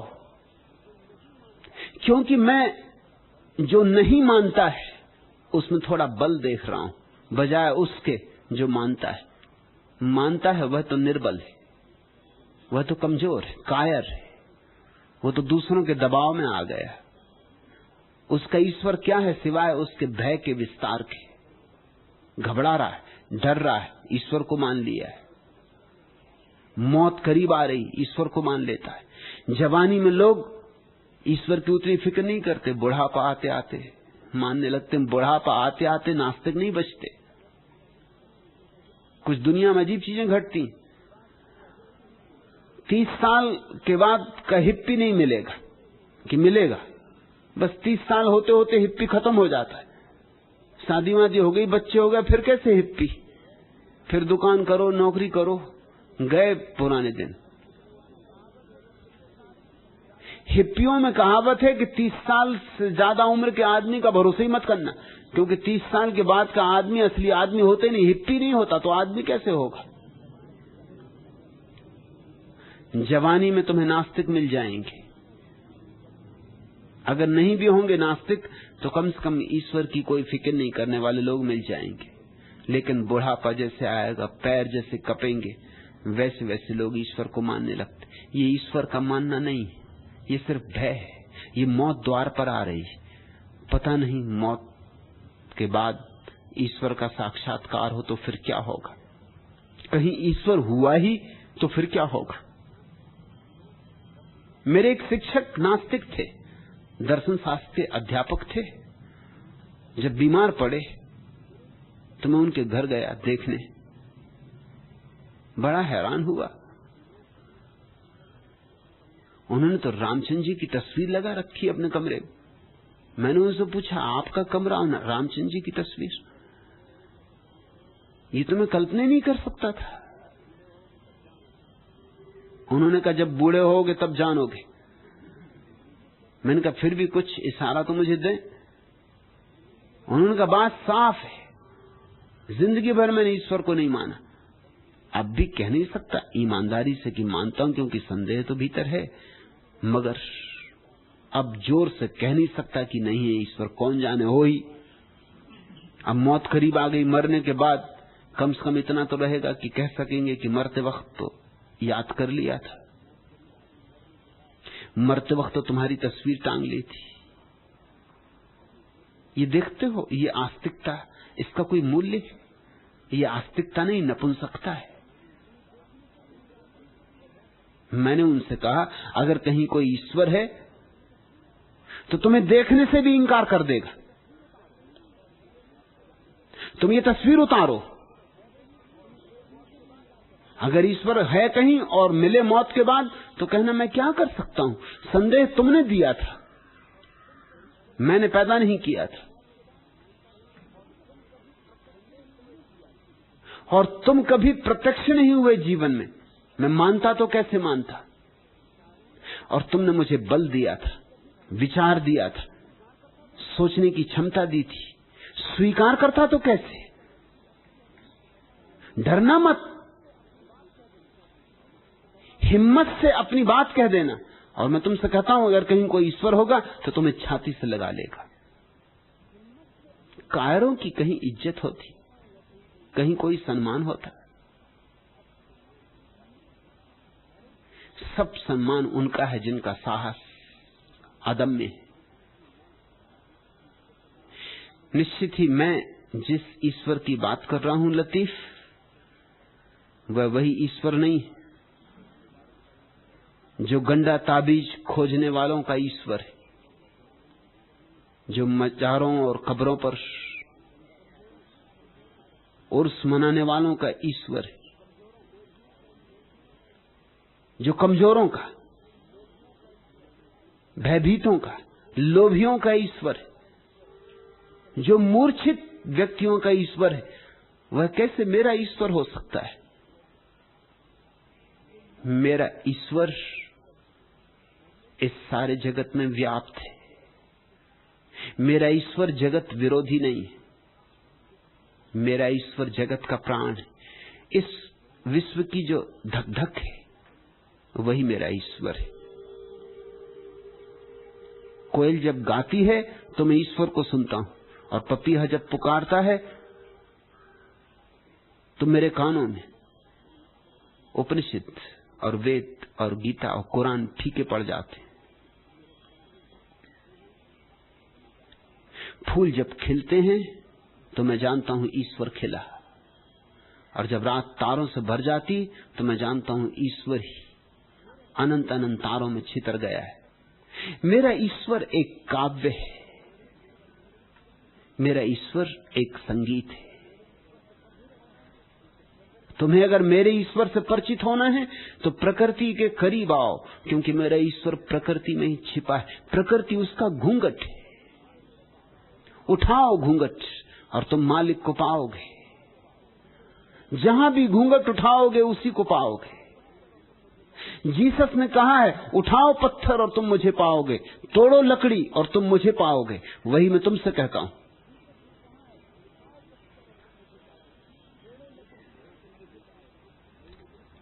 लेकिन लोग अपनी अपनी समझ से जीते।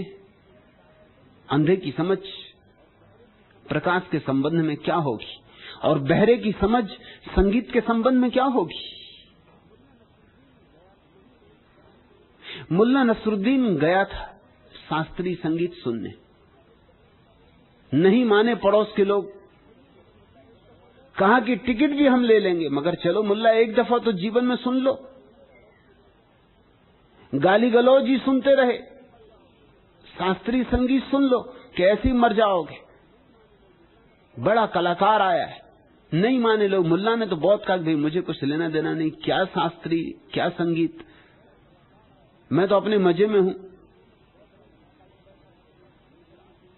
शतरंज बिछा के बैठा था, मित्र आते ही होंगे, हुक्का लगा के बैठा था, गुड़गुड़ाने की तैयारी थी, और तुम कहां का शास्त्रीय संगीत उठा लाए। नहीं माने तो गया, घसटता हुआ गया। मित्र तो बड़े हैरान हुए। जब संगीतज्ञ आलाप भरने लगा, खूब आलाप भरने लगा, तो मुल्ला की आंखों से एकदम टप टप आंसू गिरने लगे। मित्रों ने कहा, अरे नसरुद्दीन, हमने तो कभी सोचा नहीं था कि तुम भी और शास्त्रीय संगीत के ऐसे प्रेमी। हमारी आंखें गीली नहीं हुई, तुम्हारी आंखों से टप टप आंसू गिर रहा है। उन्होंने कहा, शास्त्रीय संगीत की ऐसी की तैसी। यह आदमी मरेगा ऐसा ही आ आ आ करते मेरा बकरा मर गया था।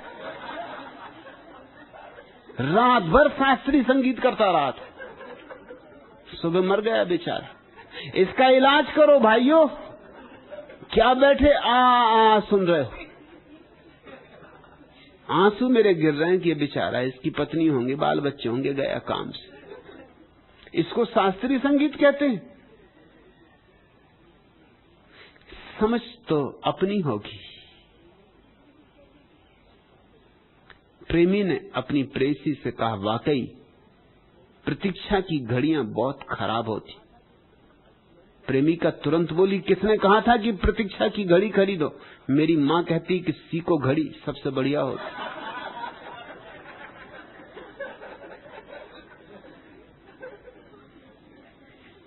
पत्नी गुस्से में पति से बोली, मुझे मालूम हुआ है कि दफ्तर की टाइपिस्ट के साथ तुम्हारे संबंध अच्छे नहीं। पति ने समझाया, तुमने बिल्कुल ठीक सुना, पर बहुत दिन से मैं उससे अपना संबंध मधुर बनाने का प्रयास करता आ रहा हूं, सफलता मिलती ही नहीं।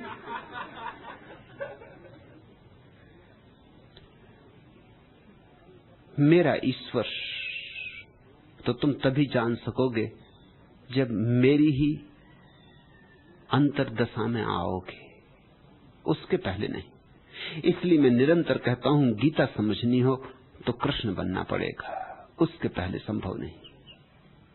अब धम्मपद का राज खुलेगा जब बुद्धत्व तुम्हारे भीतर खिलेगा। और जिस दिन तुम जीसस की क्राइस्ट अवस्था को उपलब्ध होगे, उस दिन बाइबल के वचनों में कमल ही कमल खिल जाते, एक एक वचन में हजार हजार कमल। जिस दिन तुम जान सकोगे मोहम्मद की मस्ती, उस दिन कुरान की आयतों की तरन्नुम तुम्हारी श्वास श्वास में भर जाएगी। फिर कुरान में जो संगीत है उससे तुम्हारा स्पर्श होगा, उसके पहले संभव नहीं है। अब्दुल लतीफ, तुम्हारा ईश्वर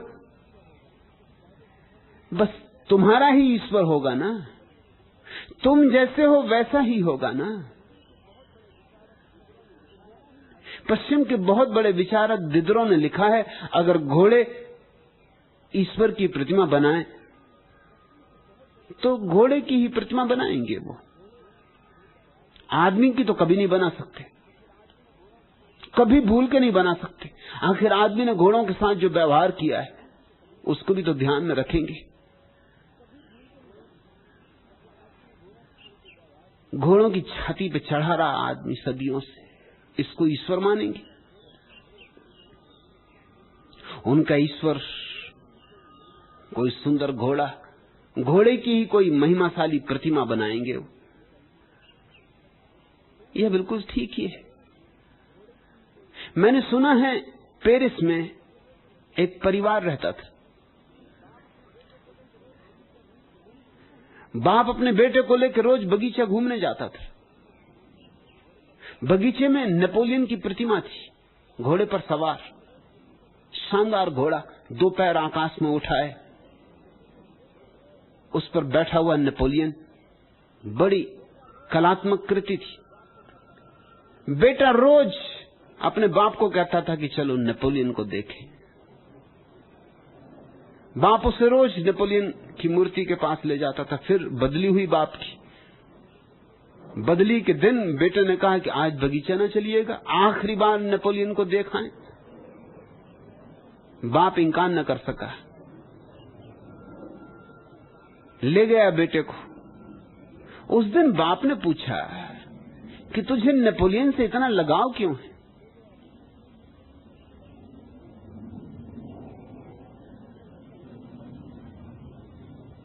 तू नेपोलियन के संबंध में क्या समझता है? तूने नेपोलियन के संबंध में कुछ सुना, पढ़ा? नेपोलियन कौन था? तो उसने कहा नेपोलियन कौन था इसकी मुझे फिक्र नहीं, मैं तो ये पूछना चाहता हूं आपसे, कभी मौका ही नहीं आया कि नेपोलियन के ऊपर ये कौन चढ़ा बैठा है? उस लड़के के लिए तो वो घोड़ा नेपोलियन था। वो तो नेपोलियन घोड़े को मानता था। कहता था मेरे मन में सवाल तो कई दफा उठा, पर मैंने कहा कि क्यों आपको परेशान कर, ये कौन चढ़ा बैठा है नेपोलियन को, इसको उतार क्यों नहीं देते? नेपोलियन थक गया होगा इसको ढोते ढोते। छोटे बच्चे का नेपोलियन घोड़ा है। हम अपनी समझ के पार नहीं जा सकते, हमारी समझ के पार हमारा ईश्वर नहीं हो सकता, हमारी समझ के पार हमारा सत्य नहीं हो सकता। हम दर्पण हैं, अगर हमारा दर्पण गंदा है तो जो भी उसमें झलकेगा गंदा हो जाएगा। अगर हमारे दर्पण पर धूल जमी तो जो भी झलकेगा धूल उसमें बाधा डालेगी। तुम ईश्वर की फिक्र छोड़ो, तुम दर्पण की धूल झाड़ो, तुम दर्पण को शुद्ध करो, तुम इस मन के दर्पण को बिल्कुल निश्चल करो, और तब तुम जानोगे प्रतिबिंब बनेगा तुम में परमात्मा का। वह मेरा ईश्वर है, वह कोई धारणा नहीं, अनुभव है, अनुभूति।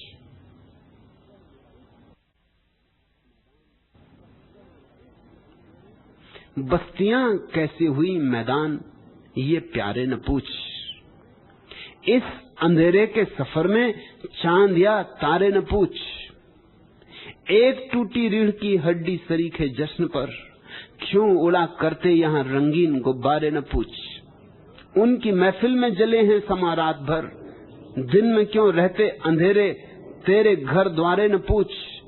भूख या भूचाल या तूफान आंधी से नहीं, क्यों मरे हैं लोग अनगिन खौफ के मारे न पूछ। अब तो कानी आंख के मेले लगे चारों तरफ, ऐसी बदहाली में साथी नैन रत्नारे न पूछ। जहां कानों का मेला लगा हो वहां तुम रत्नारे नैनों की चर्चा ही मत करना। जहां अंधों का मेला लगा हो वहां आंखों की बात ही मत उठाना। उनकी आंख की धारणा निश्चित ही गलत होगी, गलत ही हो सकती है। अब तो कानी आंख के मेले लगे चारों तरफ, ऐसी बदहाली में साथी नैन रत्नारे न पूछ। और लोगों का भगवान है क्या सिवाय भय के? भूख या भूचाल या तूफान आंधी से नहीं, क्यों मरे हैं लोग अनगिन खौफ के मारे न पूछ। और ध्यान रखे, जिसका भय मिट गया उसकी मृत्यु मिट गई। भय है तो मृत्यु है, भय है तो कैसा भगवान। और जहां भय है वहां प्रेम नहीं। भय है तो कैसा प्रेम। भय के मिटते ही प्रेम का आविर्भाव है, या प्रेम का आविर्भाव हो तो भय मिट जाता है। प्रेम और भय साथ साथ नहीं रहते। भयभीत होकर मत झुकना किसी मूर्ति के सामने, अन्यथा तुम्हारा झुकना झूठा है। शरीर की कवायद भला हो जाए लेकिन प्राणों में कोई ज्योति न जलेगी। और भय ही लोगों को चला रहा है। मैंने सुना है एक सूफी कहानी। एक सूफी फकीर जुन्नैद एक गांव के बाहर रहता था, बगदाद के बाहर। एक दिन सुबह सुबह उसने देखा कि मौत चली आ रही। जुन्नैद ने कहा, रुक, यहां तेरे आने की क्या जरूरत? बगदाद में प्रवेश करने की क्या जरूरत? मौत ने कहा कि क्षमा करें, आप तो पहुंचे हुए परमहंस, आपसे क्या छिपाना। इस गांव में 500 आदमियों को ले जाना है, 500 आदमियों की मौत निश्चित हो गई, मैं उन्हें लेने आई। फकीर ने कहा, फिर ठीक, जो निश्चित है वो होगा। मौत भीतर चली गई। 7 दिन बाद वापस लौटी। जुन्नैद बड़ा नाराज था। जब मौत वापस आई तो उसने कहा, रुक, लेकिन मैंने ये आशा न की थी कि तू झूठ बोलेगी। तूने कहा था 500 आदमी और 5000 मर गए। उसने कहा, मैंने तो 500 ही मारे, 4500 घबराहट में मर गए। उनका मेरे ऊपर कोई दोष नहीं है।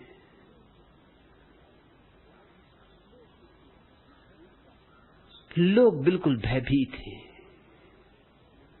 भय के कारण कहीं भी झुक जाते।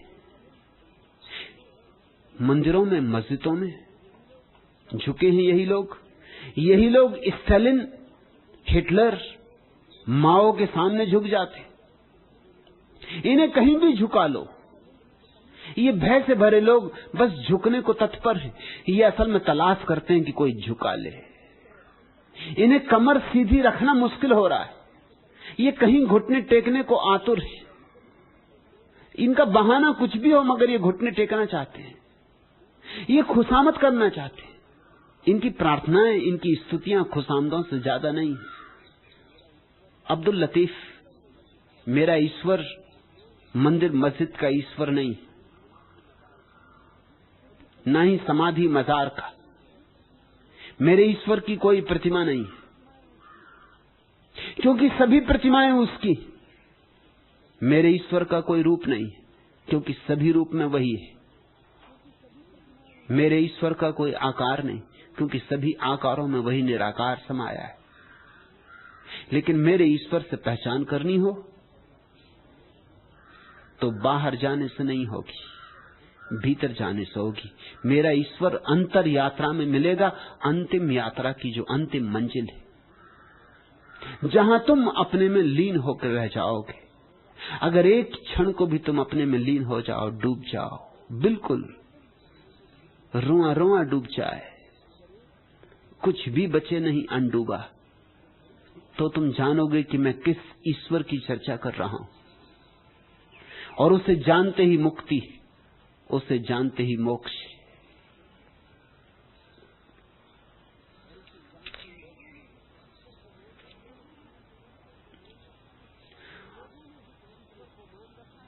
लोगों ने जिस ईश्वर को मान रखा है, सुना सुनाया है, शास्त्रों से, शास्त्रज्ञों से।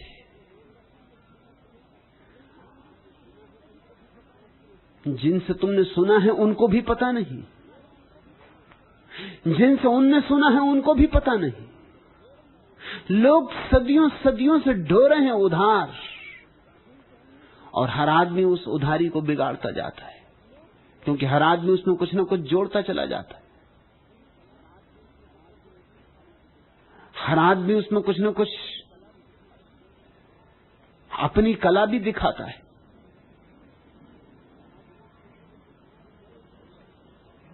नसरुद्दीन का बेटा फजलू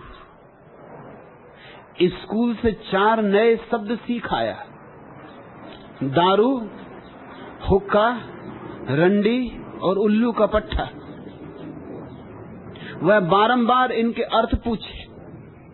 इस डर से कि कहीं बेटा बिगड़ न जाए, नसरुद्दीन ने दारू का अर्थ चाय, हुक्का का अर्थ काफी, रंडी यानी भिंडी की सब्जी और उल्लू का पट्टा यानी मेहमान बतला दिया। दूसरे ही दिन एक विचित्र घटना घटी जिसकी कल्पना भी नहीं की जा सकती थी। फजलू बाहर बरामदे में बैठा था, तभी नसरुद्दीन का कोई परिचित उससे मिलने आया। फजलू ने कहा, आओ उल्लू के पट्टे, कुर्सी पे बैठो। मित्र तो ये सुन के हैरान रह गया। बोला, तुम्हारे पापा कहां गए? फजलू ने कहा, पापा, अरे वे बाजार गए हैं रंडी खरीदने। आजकल उन्हें रंडी बहुत भाती, वे आते ही होंगे। फजलू ने अपने नए शब्द भंडार का उपयोग करने का अच्छा अवसर देखकर कहा, आप हुक्का पीना पसंद करते हैं या दारू लेके आऊं? वह मित्र तो ये सुनकर हक्का बक्का रह गया। घबराते हुए बोला, फजलू, कैसी उल्टी सीधी बातें कर रहे हो तुम? तुम्हारी मम्मी कहाँ है? उन्हीं को बुला कर लाओ, तब तक पापा भी आते होंगे। फजलू ने दरवाजे के भीतर झांक कर आवाज लगाई, मम्मी, एक उल्लू का पट्टा आया है। मैंने हुक्का दारू की पूछी तो कुछ नहीं बोला। कहता, उल्टी सीधी बातें मत करो, जब तक पापा रंडी वगैरह लेकर नहीं आते तब तक तुम्हारी मम्मी को ही बुला दो।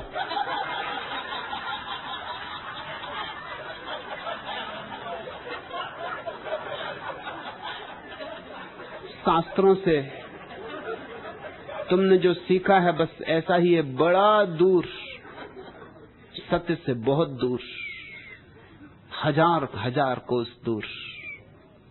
पंडितों से तुमने जो सुना है वो ऐसा ही है। वो असत्य तो हो सकता है, सत्य नहीं हो सकता, क्योंकि सत्य तो केवल उसके पास उपलब्ध हो सकता है जिसे उपलब्ध हो। सत्य तो सत्संग में मिलता है,